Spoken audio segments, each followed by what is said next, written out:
हम लोगों का प्राचीन भारत का इतिहास और पूर्व मध्यकालीन भारत का इतिहास कंप्लीट हो गया है। 1200 एडी तक का इतिहास मैंने आप लोगों को पढ़ा दिया है। अब मैं ये सोच रहा था कि कुछ प्राचीन भारत का कुछ ऐसा टॉपिक है, सब टॉपिक कहिए उसको, जो परीक्षाओं में पूछे जाते हैं, जहाँ से प्रश्न जैसे स्रोत क्या है, सोर्सेस ऑफ इंडियन हिस्ट्री क्या है एंशिएंट इंडिया का, या दृष्टिकोण क्या है, अप्रोच क्या है, या आपको प्राचीन भारत में साइंस एंड टेक्नोलॉजी का कैसे डेवलपमेंट हुआ, कुछ लिटरेचर से क्वेश्चंस होते हैं, कुछ स्थापत्य से क्वेश्चन होते हैं। मैं सोच रहा हूँ कि उन प्रश्नों को एक जगह आपको डिस्कस कर दूँ। उसी संदर्भ में आज मैं फर्स्ट वीडियो प्रस्तुत कर रहा हूँ, वह है प्राचीन भारत में विज्ञान और प्रौद्योगिकी। क्या है? प्राचीन भारत में विज्ञान और प्रौद्योगिकी।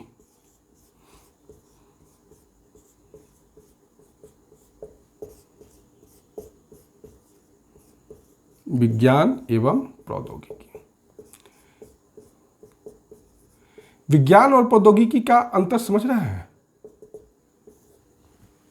विज्ञान है किसी चीज का विशेष ज्ञान, और जब विज्ञान के सिद्धांत का प्रयोग किया जाता है उसको हम लोग टेक्नोलॉजी कहते हैं, प्रौद्योगिकी कहते हैं। ठीक, विज्ञान एक सिद्धांत है, प्रिंसिपल है, टेक्नोलॉजी उसका यूज है। देखिए, प्राचीन भारत में जो सबसे ज़्यादा इंपॉर्टेंट था वो खगोल विज्ञान पर जोर दिया गया। खगोल विज्ञान पर, खगोल विज्ञान पर इसलिए जोर दिया गया कि खगोल विज्ञान का संबंध ग्रह से था, और ग्रह का जो संबंध होता है वो मौसम से था और ऋतु से था। क्यों? क्योंकि कृषि का सीधा जुड़ाव इसी से था। एग्रीकल्चर का डायरेक्ट रिलेशनशिप कहीं ना कहीं जाके खगोल विज्ञान से ही था। इसलिए सबसे ज़्यादा खगोल विज्ञान पर प्राचीन ऋषि मनुष्यों ने ध्यान दिया। और सेकेंड है भाषा। भाषा इसलिए कि जो वैदिक ग्रंथ थे उसका उच्चारण सही हो, इसके लिए दो सेक्टर में काफ़ी बल दिया गया। 300 बीसी तक अगर हम देखते हैं, 300 बीसी तक देखते हैं, तो एक चीज़ हम देखने को मिलता है कि गणित, खगोल विज्ञान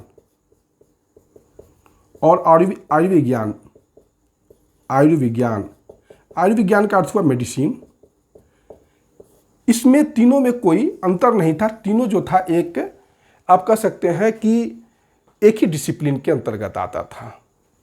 गणित हो या खगोल विज्ञान हो या आयुर्विज्ञान हो, ये सब सामूहिक रूप से पढ़ाई होती थी, एक ही साथ पढ़ाई होती थी, इसके लिए कोई अलग से विषय नहीं होता था। लेकिन 300 बीसी के बाद जो है गणित अलग हो गया, खगोल विज्ञान अलग हो गया और आयुर्विज्ञान अलग हो गया। अब हम लोग सबसे पहले गणित के क्षेत्र में प्राचीन भारतीयों ने क्या योगदान दिया वह हम पढ़ते हैं। गणित के क्षेत्र में प्राचीन भारतीयों ने क्या योगदान दिया वह हम पढ़ेंगे। किस सेक्टर में? सबसे पहले गणित में।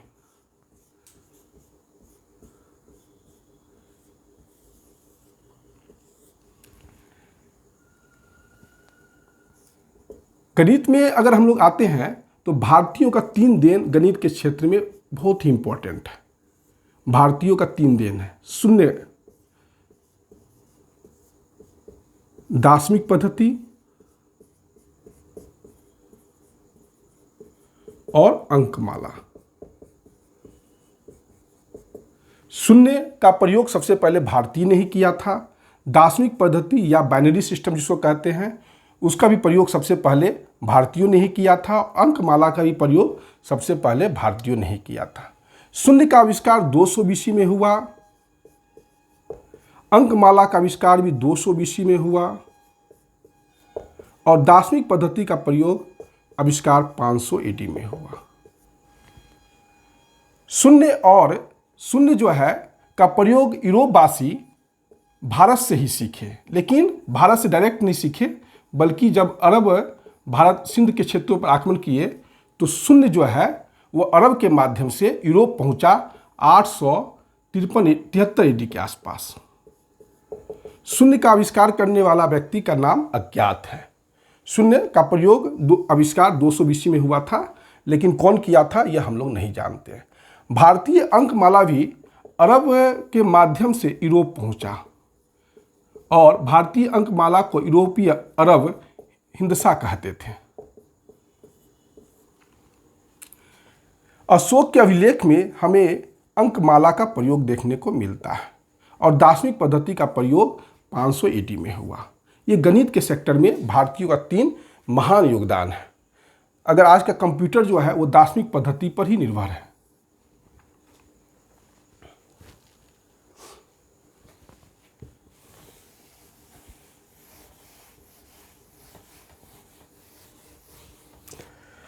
अब हम लोग आते हैं गणित के सेक्टर में। ये तो होगी कंप्लीट रूप से।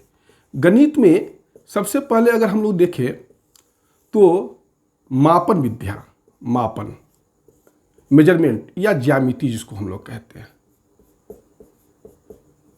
सिंधु सभ्यता का जो ईंट का आकार है वो मापन पद्धति का बहुत ही अभिनव उदाहरण है। जैसे कि हम कह सकते हैं कि सिंधु सभ्यता के ईंटों का आकार 4:2:1 है। तो ये मेजरमेंट का कमाल ही है ना कि हर जगह ईंटा एक ही आकार का मिल रहा है। ज्यामिति हमें अगर कहा जाए तो सिंधु सभ्यता में ही सबसे मिलता है। अगर सबसे प्राचीनतम ग्रंथ ज्यामिति का अगर कोई है तो वह है शूलसूत्र, और शूलसूत्र में विभिन्न प्रकार का यज्ञ वेदी बनाने का वर्णन है, यज्ञ वेदी बनाने का वर्णन है। तो ज्यामिति का पहला किताब शूलसूत्र ही है। उसके बाद हम लोग आते हैं आपस्तंभ का व्यवहारिक ज्यामिति, आपस्तंभ का व्यवहारिक ज्यामिति। आपस्तंभ का जो व्यवहारिक ज्यामिति में समकोण हुआ, अधिक कोण हुआ और न्यून कोण हुआ, ये तीनों जो है आपस्तंभ के व्यवहारिक ज्यामिति से हमें इसका जानकारी मिलता है। आपस्तंभ के बाद हम लोग आए बौधायन। बौधायन का रेखा गणित में काफ़ी महत्वपूर्ण योगदान है और पाई का मान भी इन्होंने दिया था। रेखा गणित में अगर हम देखते हैं तो वृत्त का वर्ग वृत्त को वर्ग में हम कैसे बदलेंगे और वर्ग को वृत्त में कैसे बदलेंगे, ये बौधायन ने हम लोगों को बताया। ये काफ़ी इनका इम्पोर्टेंट, पाई का जो मान है बौधायन ने दिया, और इसी पाई का मान को बाद में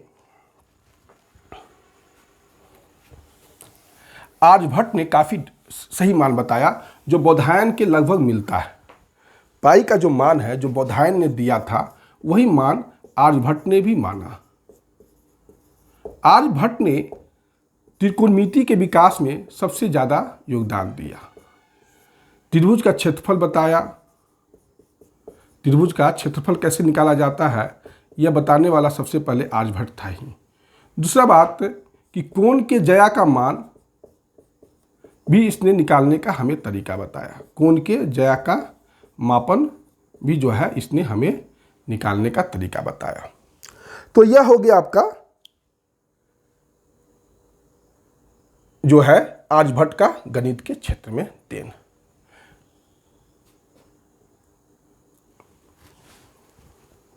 आर्यभट्ट के बाद आर्यभट्ट जो थे वो 5वीं सदी के थे, 500 AD के थे, और ये कहाँ के रहने वाले थे? पाटलिपुत्र के रहने वाले थे, कुसुमपुर के रहने वाले थे। गणित के क्षेत्र में इनका योगदान है। गणित के क्षेत्र में सबसे इम्पोर्टेंट योगदान अगर किन्हीं का है तो वह है भास्कर का है। भास्कर जो है उन्होंने एक किताब 7वीं सदी के हैं, कब के हैं इनका टाइम? 7वीं सदी के हैं, और इन्होंने एक किताब लिखा सिद्धांत शिरोमणि। बीज गणित पर गणित के क्षेत्र में है सिद्धांत शिरोमणि भास्कर का। सिद्धांत शिरोमणि के 4 चैप्टर हैं। लीलावती, बीज गणित, ग्रह गणित और गोला। सिद्धांत शिरोमणि के कितने चैप्टर हैं? लीलावती, बीज गणित, ग्रह गणित और गोला। लीलावती जो है भास्कर की बेटी का नाम है। भास्कर की बेटी का नाम क्या है? लीलावती है। भास्कर ने ही सबसे पहले आप कह सकते हैं कि ये उनका 4 जो है बीज गणित के क्षेत्र में भास्कर का सबसे बड़ा इंपॉर्टेंट योगदान है। यहां तक मेरे ख्याल से आपको समझने में दिक्कत नहीं हो रहा होगा।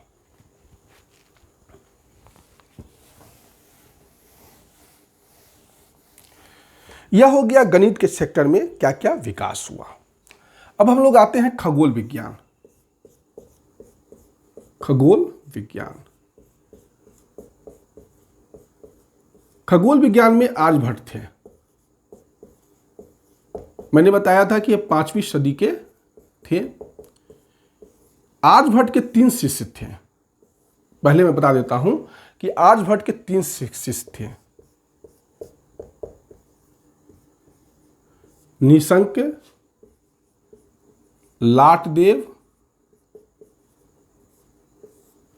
और एक और थे। निशंक थे, लाटदेव थे और एक और थे, नाम अभी ध्यान में नहीं आ रहा है लेकिन मैं बता दूंगा। ठीक, आर्यभट्ट ने यह बताया बेबीलोनिया विधि से जो है ग्रह की गति का गणना किया आर्यभट्ट ने। और इनके किताब का नाम है जो सिद्धांत आर्यभट्टीय, ये इन्होंने लिखा था, सूर्य सिद्धांत लिखा था आर्यभट्टीय, सूर्य सिद्धांत, ये सब इनका लिखा हुआ था। इन्होंने बताया कि सूर्य स्थिर है और पृथ्वी घूमती है। और साथ साथ इन्होंने यह भी बताया कि सूर्य ग्रहण क्यों लगता है और चंद्र ग्रहण क्यों लगता है। सूर्य ग्रहण क्यों लगता है और चंद्र ग्रहण क्यों लगता है। आर्यभट्ट ने पृथ्वी की परिधि का भी मापन किया। आर्यभट्ट ने पृथ्वी की परिधि का भी मापन किया। ये सब आर्यभट्ट का देन है। लाटदेव को जो है संपूर्ण सिद्धांत गुरु कहा जाता है। और आर्यभट्ट के सिद्धांतों का प्रचार करने वाले उनके 3 शिष्य थे। निशंक थे, एक स्वामी थे और एक लाटदेव थे। ये 3 इनके शिष्य थे। निशंक, स्वामी, लाटदेव ने आर्यभट्ट के सिद्धांतों को जो है मतलब आम जन में फैलाया, चाहे जो भी कहिए, प्रचार किया। लाटदेव को संपूर्ण सिद्धांत गुरु भी कहा जाता है। यह है आर्यभट्ट के बारे में कि उसने बेबीलोनिया पद्धति से ग्रह की गणना किया, गति का गणना किया, सूर्य ग्रहण, चंद्र ग्रहण के बारे में बताया और यह भी बताया कि पृथ्वी जो है स्थिर घूमती है और सूर्य जो है स्थिर है। ये सब इनका दिया हुआ है।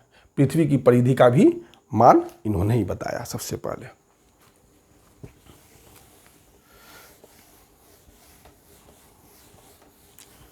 उसके बाद आता है खगोल विज्ञान, सॉरी खगोल हो गया। अब आएगा ज्योतिष विज्ञान। ज्योतिष विज्ञान, ज्योतिष विज्ञान में 5 सिद्धांत हैं, इसको ध्यान में रखिएगा। रोमक, पॉलिस, पितामह,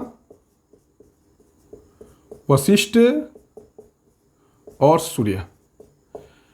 ज्योतिष विज्ञान के 5 सिद्धांत हैं, रोमक, पॉलिस, पितामह, वशिष्ठ और सूर्य। इसमें रोमक और पॉलिस जो है ये रोमन का मतलब यवन का दिया हुआ है, यूनान का दिया हुआ है।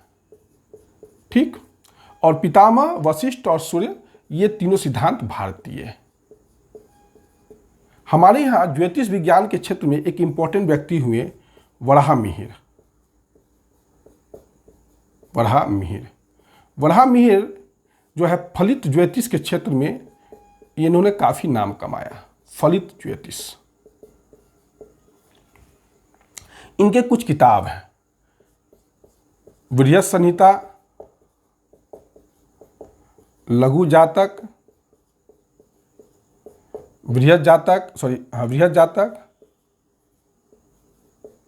और पंच सिद्धांतिका। ये वराहमिहिर ने कुछ किताब लिखा। बृहत सिद्धांत संहिता, लघु जातक, बृहत जातक और पंच सिद्धांतिका। बृहत सिद्धांत में उन्होंने कहा, वराहमिहिर ने कहा कि हम लोगों को यवनों की पूजा करनी चाहिए क्योंकि उसने ज्योतिष का ज्ञान हम लोगों को दिया और ऋषि तुल्य माना। बृहत संहिता में वराहमिहिर ने यवनों को क्रेडिट दिया कि हम लोगों को उन्होंने भारतीयों को फलित ज्योतिष या ज्योतिष विज्ञान के बारे में बताया। ये ज्योतिष विज्ञान के सेक्टर में क्या क्या है वो बता दिए। ज्योतिष विज्ञान के 5 सिद्धांत हैं, रोमक, पॉलिश, पितामह, वशिष्ठ और सूर्य। तो रोमक और पॉलिश जो है यूनान का देन है, यवन का देन है। गार्गी संहिता भी कहता है कि ज्योतिष के मामले में हम यवनों के, भारतीय यवनों के ऋणी हैं। मैंने ये स्टेटमेंट आपको पहले भी बताया होगा जब हम शुंगकाल पढ़ रहे थे। यह हो गया ज्योतिष विज्ञान के बारे में। ज्योतिष विज्ञान के बाद हमारा जो सबसे इंपॉर्टेंट है वह है रसायन विज्ञान। रसायन भी पढ़ सकते हैं, ठीक है, रसायन पढ़ लेते हैं हम लोग। रसायन विज्ञान को रस विद्या भी कहा जाता है,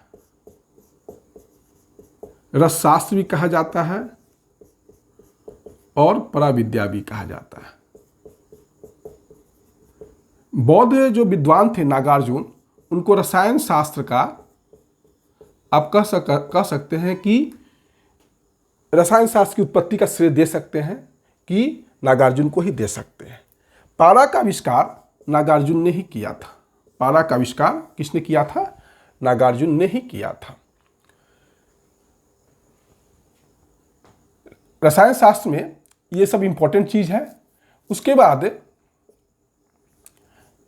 तलवार, भारतीय तलवार काफी इंपॉर्टेंट था और ये इस्पात का बनता था और इस्पात को ऊर्ज भी कहा जाता था। लोहा गलाने का इन लोगों को जानकारी था, लोहा गलाने का जानकारी था। यह हो गया रसायन शास्त्र के बारे में जानकारी। अब आते हैं हम लोग भौतिकी। महात्मा बुद्ध के समय एक थे पकुद कात्यायन, याद होगा मैंने बताया था पकुद कात्यायन के बारे में। उनका कहना है कि सृष्टि जो है 7 तत्वों से मिलकर बना है।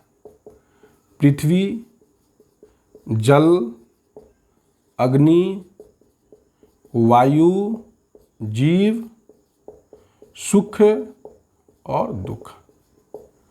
तो सबसे पहले जो तत्व है वह पकुद कात्यायन ने ही महात्मा बुद्ध के समय बता दिया था। 600 BC में हमारे यहाँ परमाणुवाद आ चुका था और ये दिए थे वैशेषिक दर्शन जो के प्रणेता थे कनाद। उन्होंने ही सबसे पहले परमाणुवाद का सिद्धांत दिया और भारतीय भौतिकी का श्रेय अगर किसी को जाता है तो वह कनाद को ही जाता है। ठीक, तो ये भौतिकी के क्षेत्र में हमारा डेवलपमेंट है।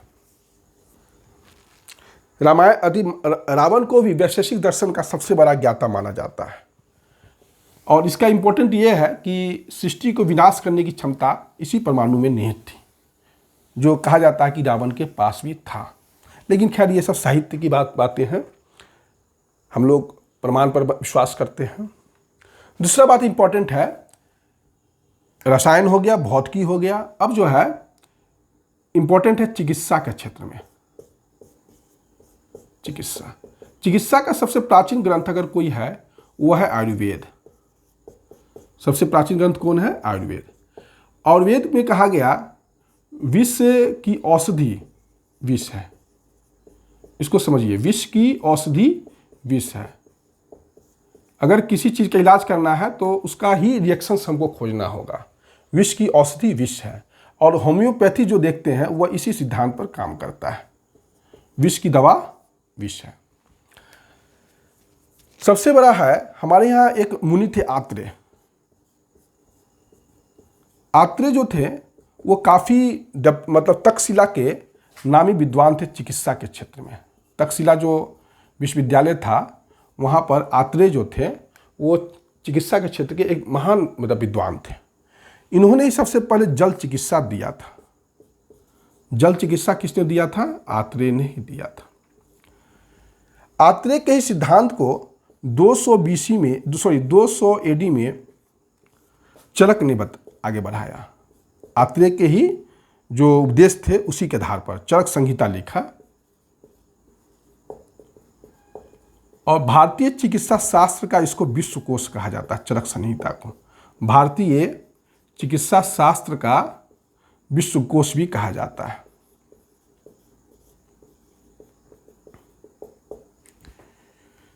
इसमें यह चरक संहिता जो है शरीर चिकित्सा का सबसे प्राचीन ग्रंथ है। शरीर चिकित्सा का सबसे प्राचीन ग्रंथ है।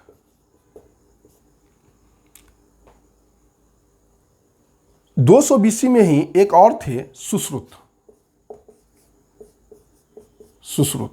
सुश्रुत ने किताब लिखा था सुश्रुत संहिता, और यह शल्य उपचार पर सबसे प्राचीनतम पुस्तक है। शल्य सर्जरी, इसमें जैसे मोतियाबिंद, पथरी, ये सब का इलाज का वर्णन है। सुश्रुत संहिता में 121 से शल्य उपकरण, जो सर्जरी करेंगे ना उसके लिए जो टूल्स होता है वो उसका वर्णन है। 121 शल्य उपकरण का वर्णन है। सुश्रुत संहिता जो है एक संवाद के रूप में है, डायलॉग के रूप में है। किसके किसके बीच? धन्वंतरी और सुश्रुत के बीच एक डायलॉग के रूप में है। धन्वंतरी क्वेश्चन करते हैं और सुश्रुत उसका जवाब देते हैं।